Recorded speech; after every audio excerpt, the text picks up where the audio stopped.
সারা ভারতবর্ষের সব প্রদেশের থেকে আমরা এই হত্যালীলার জন্য আমরা নিন্দা করেছি এবং যারা যেসব পরিবার তাদের হারিয়েছেন তাদের প্রতি আমরা সমবেদনা ব্যক্ত করেছি।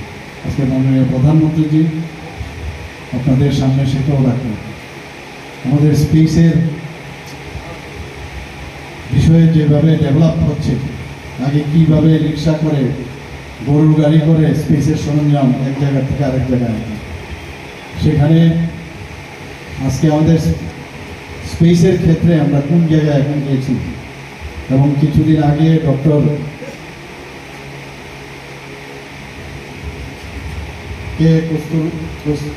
কস্তুরী রঞ্জন যিনি মারা গেছেন, ওনার বিশেষ একটা দান সেখানে ছিল, তার প্রতিও আমরা মাননীয় প্রধানমন্ত্রী যে ওনার প্রতি শ্রদ্ধা নিবেদন করেছেন, আমরাও ত্রিপুরাবাসীর তরফ থেকে আমরাও শ্রদ্ধা নিবেদন করছি। আজকে দেশ কিন্তু বুঝতে হবে আমাদের দেশ কোথায় ছিল আর আজকে কোথায় চলে গেছে। 2014 আগে দেশের যে অবস্থা ছিল, সেই পার্লামেন্টে আক্রমণ থেকে আরম্ভ করে আমরা সবাই জানি, আজকে মুম্বাই হামলা, সব জায়গায় আতঙ্কবাদ, নর্থ ইস্টার্ন কিনা আমরা নিজেরও এই আতঙ্কবাদের দ্বারা আমরা ক্ষতিগ্রস্ত হয়েছি। 2014 পরে সেই চিত্রটা কিন্তু এখন পাল্টে গেছে। অ্যাক্ট ইস্ট পলিসির কারণে আজকে আমাদের নর্থ ইস্টে প্রচণ্ড যে সুবিধা হয়ে গেল, এরা মডেল মাননীয় প্রধানমন্ত্রী দিয়েছেন, সেইভাবে সমস্ত দেশের মধ্যে একটা যে বস্তির পরিবেশ ছিল, একটা স্থিরতা এসেছিল। কাজে সেই জায়গায় আজকে দেশ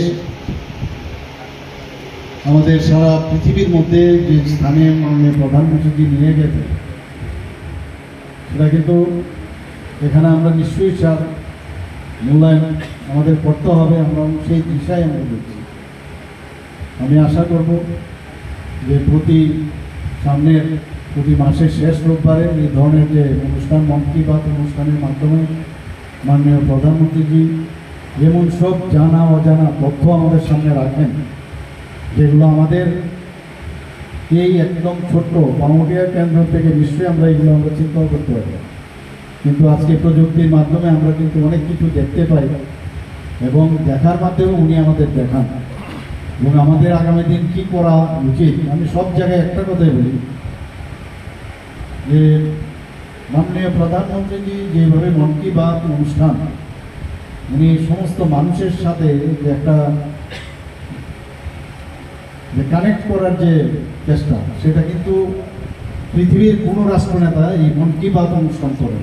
উনি একটু আজকে এই জায়গার মধ্যে উনি বলেছেন যে মাকে নাম পেরোকা নাম, মার নামে একটা গাছ লাগাতে হবে। শুধু নিজের মা নাম, ভারতের যে আমাদের মাতৃভূমি, ভারত মাতার নামে আমাদের পেয়ার লাগাতে হবে। এবং এটা দেখে আজকে অন্যান্য দেশেও সেটা শুরু হয়ে গেছে। আমাদের গতবারে আমাদের ফরেস্ট ডিপার্টমেন্ট থেকে 5 মিনিটে আমরা একটা অভিনব একটা চেষ্টা করছি। 5 মিনিটে আমরা সারা ত্রিপুরাতে 5 লক্ষ গাছ আমরা লাগাতে পারি। তো আমরা সেইভাবে আমরাও চাইছি। গাছের প্রয়োজনীয়তা সম্পর্কে আপনারা সবাই জানেন এবং আমি আশা করি যে আমাদের দেশ যেভাবে এগিয়ে চলছে এবং তৃতীয় অর্থনীতির দিকে, পঞ্চম অর্থনীতির থেকে তৃতীয় অর্থনীতির দিকে ধাবিত হচ্ছে এবং আগামী দিন 2047 ইংরেজিতে আমাদের যে মাননীয় প্রধানমন্ত্রীর যে বিকাশের যে ধারা, সেই ধারাকে সামনে রেখে উনি কাজ করছেন। আমরাও সেই বিষয়ে কাজ করছি। এখানে উপস্থিত আমার মা বোনেরা যারাই আছেন